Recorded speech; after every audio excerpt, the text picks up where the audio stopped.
probing the unknown reaches of space. Star Trek, coming to Fridays this fall on NBC. Hey folks, today we are going to take a look back at one of my favorite classic television series, the original version of Star Trek. I've got 3 presentations for you, and in between each presentation, I may have a few surprises. First off, we're going to take a look back at the life of James Doohan. Next, we're going to learn a little bit more about Leonard Nimoy's incredible act of loyalty. And finally, there is a weird connection between Star Trek and the Andy Griffith Show. Stick around to learn more. But first, let's talk about James Doohan. Growing up, I can't remember how many times I heard the phrase, "Beam me up, Scotty," while playing Star Trek with my friends during recess at West Bountiful Elementary. It sure seemed like I ended up being him during those pretend adventures so many years ago.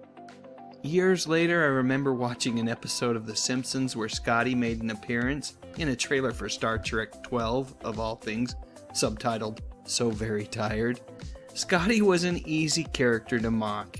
Specifically during those later years and those motion picture appearances, he didn't have the same trim physique from the TV series. Of course, Kirk wasn't a skinny feller either anymore. But Captain Kirk was the hero. And there really is a kind of holy trinity of Star Trek in Kirk, Spock, and McCoy. They were the stars of the show, no doubt about it. This was further solidified by the Star Trek comics published by Gold Key in the early 70s, where Kirk and Spock's photos were displayed on the cover along with an illustration from the main story inside. Yep, there seemed like plenty of good reasons for not wanting to be Scotty when I was a 10-year-old kid. But now I know that I was wrong, and you know what? It was truly an honor to be Scotty during those all-too-short recess breaks that came in between lessons on reading, writing, and arithmetic. Because you see, Lieutenant Scott was as loyal as they come to the crew of the Starship Enterprise. Not just the big guns like Kirk, Spock, and McCoy, but to every single member of the crew. He had to be. He was, after all, wearing a red shirt, which, if you know anything about Star Trek, meant that the possibility that he would be vaporized, devoured, or killed in some other fashion increased exponentially, simply because of the color of his shirt. But did that scare Scotty? Heck no! You see, Scotty, or rather the actor who portrayed him, had seen much worse in real life. In fact, he had encountered some truly terrifying moments in the past. Proof of that could be seen if you ever encountered Doohan at a fan event. He made no effort to hide the missing middle finger on his right hand in the same way that he did when playing the character on Star Trek. In fact, he was darn proud of what that missing finger signified. You see, young Jimmy Doohan was a real-life lieutenant in a Canadian infantry unit during World War II. And his unit had been part of that massive surge of troops that stormed Juno Beach on D-Day. After shooting 2 snipers, Doohan and his squad found high ground and took a defensive position to await further instructions. Unfortunately, later on that evening, Doohan was hit by friendly fire. Not just in the right hand, which resulted in the amputation of his middle finger, but in 6 other places as well. Quite frankly, it was a miracle that Doohan survived that evening. After recovering from his injuries, Doohan trained to be a pilot in the Royal Canadian Air Force, where he gained a reputation for being the absolute craziest pilot on the force. It was a label that he relished and took a great deal of pride in. But somewhere along the way, Doohan realized that he didn't want to make a career out of the military. Nope, what he really wanted to do was entertain. So after studying in London a bit, Doohan moved to the US and began to find work in both movies and television. Fans of classic TV will remember him for roles in Bonanza, Gunsmoke, The Twilight Zone, and Bewitched, among many others. But it is the role of Scotty for which Doohan will forever be remembered. The character of Lieutenant Scott really was an extension of Doohan himself. Honest, authentic, brash, and generous to a fault. When he told Captain Kirk that he was giving it all she's got, no one could doubt those words. In the beginning, show creator Gene Roddenberry hadn't intended for Scotty to be a regular on the show, but there was something about Doohan's portrayal that seemed to insist that Scotty be a critical player on the show. As such, Doohan ended up appearing in 66 episodes of the original series. And when the series transitioned to Saturday mornings in animated form in 1973, Doohan was back once again voicing Scotty, as well as a whole host of other characters on the show. I really loved the animated series and did everything that I could to catch each episode on NBC when it aired. I also had my trusty Viewmaster handy so that I could relive the episode Yesteryear, for which some strange reason got renamed Mr. Spock's Time Trek.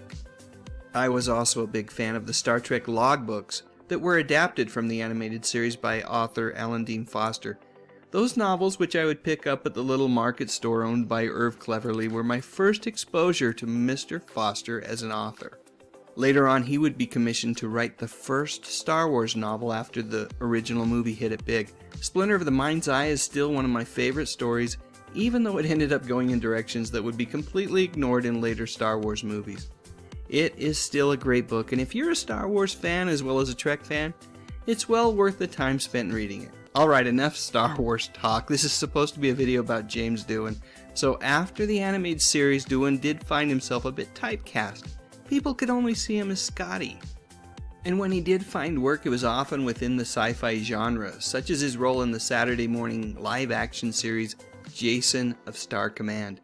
Around the same time, Doohan also came to the realization that he could embrace the fact that everyone thought of him as Scotty and make a decent living by attending fan events and making all sorts of live appearances.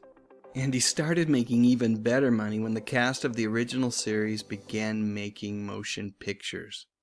From 1979 to 1991, Doohan appeared in 6 major movies, along with his fellow crew members from the Starship Enterprise. In 1994, he would also make an appearance in the first movie with the cast from Star Trek The Next Generation. Of all of those appearances, I've got to say that his work in Star Trek IV was my favorite. That scene where he picked up the mouse and started talking to it is still hilarious to this very day. And in 2004, Doohan was honored with a star on the Hollywood Walk of Fame. A litany of health issues were plaguing him at the time, but Doohan was there, front and center for that very special day along with family and friends.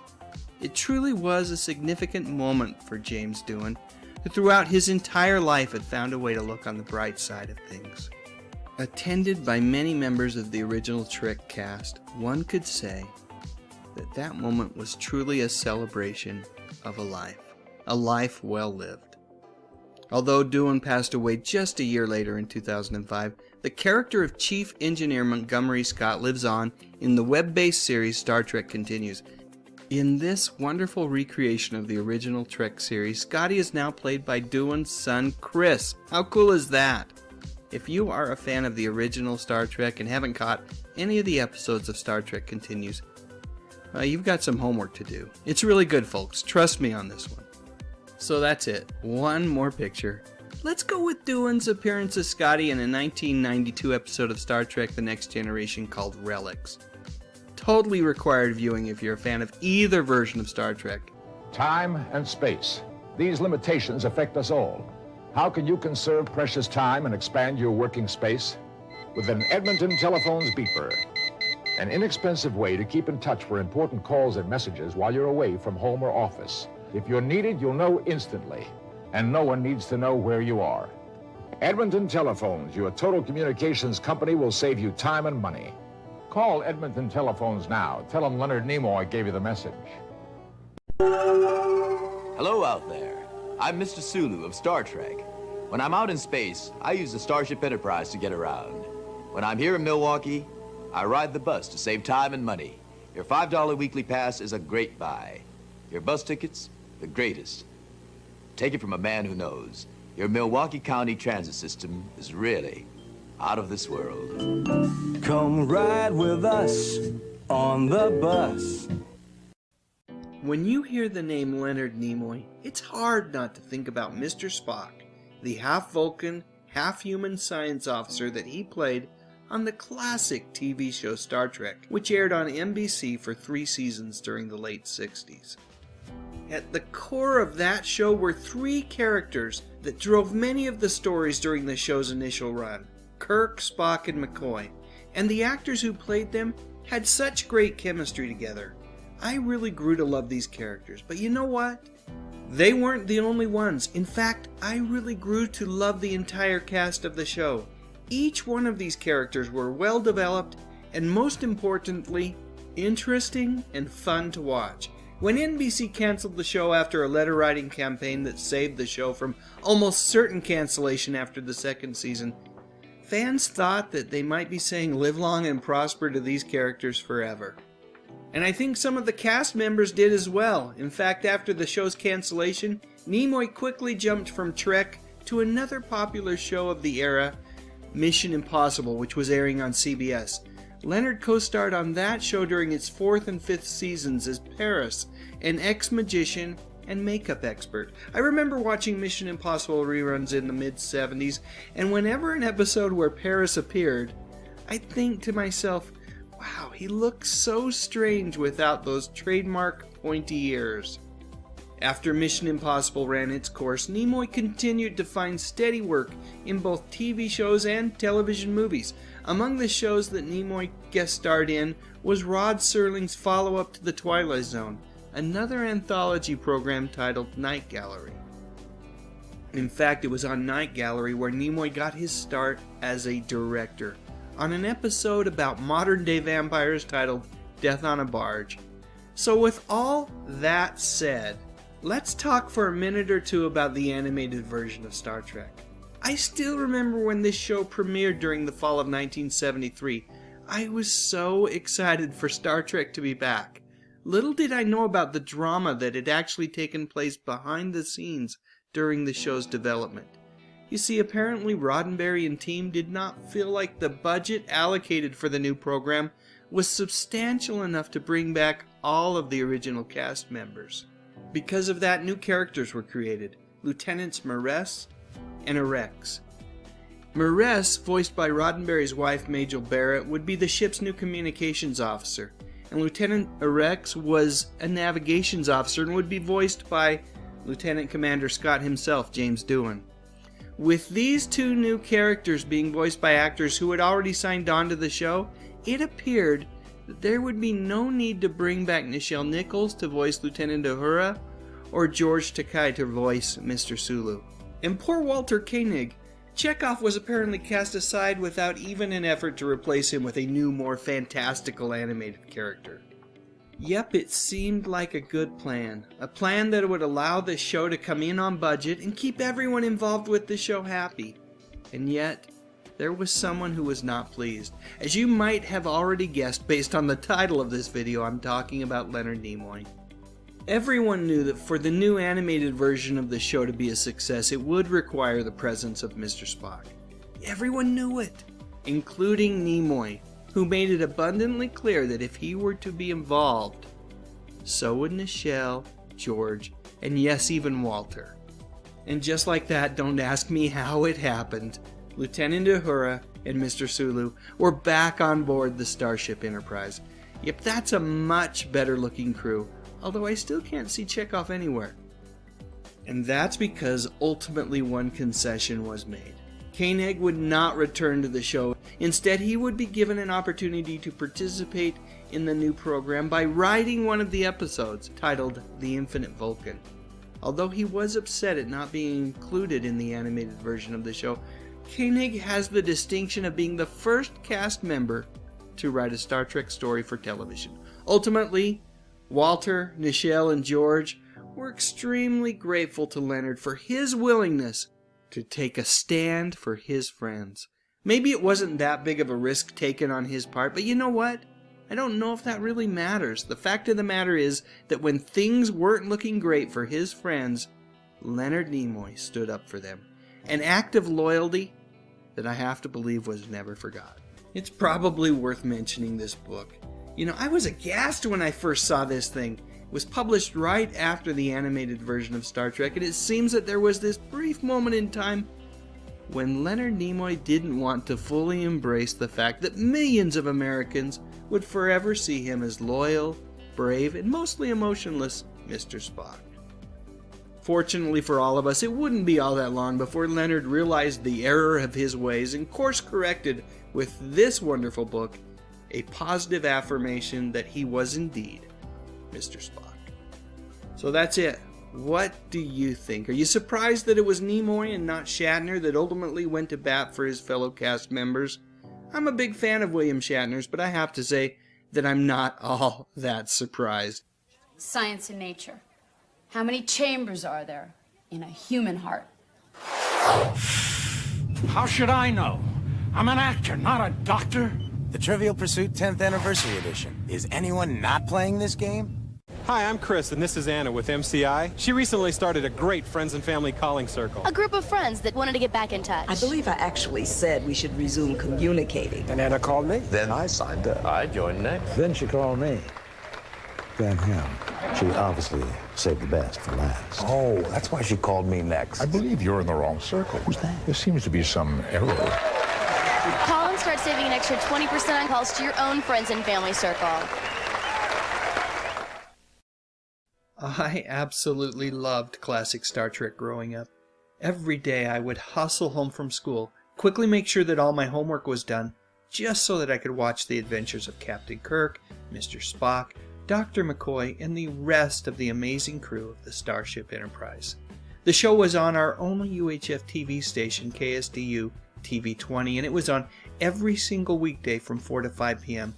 And while I know that this sounds weird now, in the 70s we only had a handful of TV stations in the Salt Lake City area. We had 6 to be exact, but strangely enough, even though there weren't a lot of channels to choose from, I could always find something good to watch.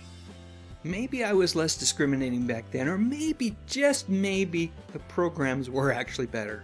Well, the latter is definitely the case with Gene Roddenberry's original incarnation of Star Trek. I thrilled at the adventures of the Starship Enterprise and their 5-year mission to explore new worlds and go where no person had gone before. Every day during recess I would pull out my hastily made paper communicator and pretend to be Captain Kirk.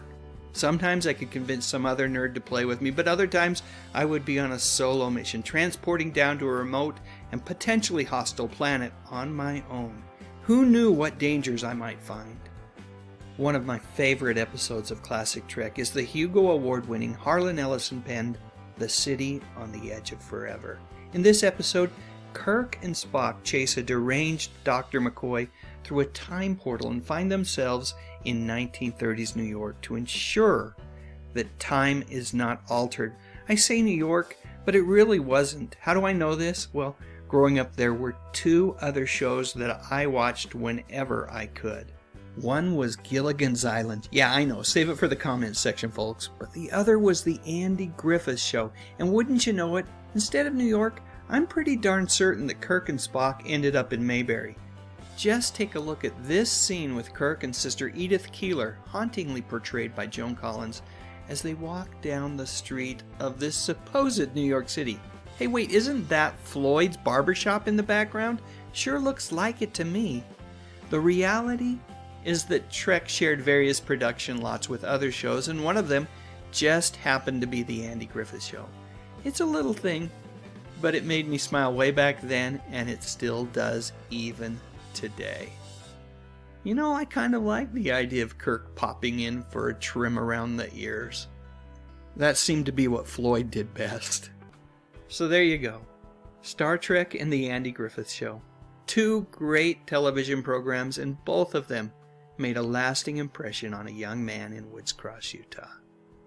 Now it's your turn. Please share your thoughts in the comments section, and if you enjoyed this video, please give it a thumbs up. That's how I'll know if I should make more like this one. Also, I would be honored if you would consider subscribing to my channel. I talk about music, movies, and television, mostly from the 50s, 60s, 70s, and 80s. You know, the good stuff. But most importantly, and as always, thank you so much for watching. Thank you all for standing by through and through. It's the kind of strength that lifts the shadows too. Click on that thumbnail cause it's time to go. Dave's got the classics, let the memories flow. TV shows and movies that we all hold so dear. On his YouTube channel he's keeping memories near. Dave Sundstrom, bringing back the good stuff, oh yeah.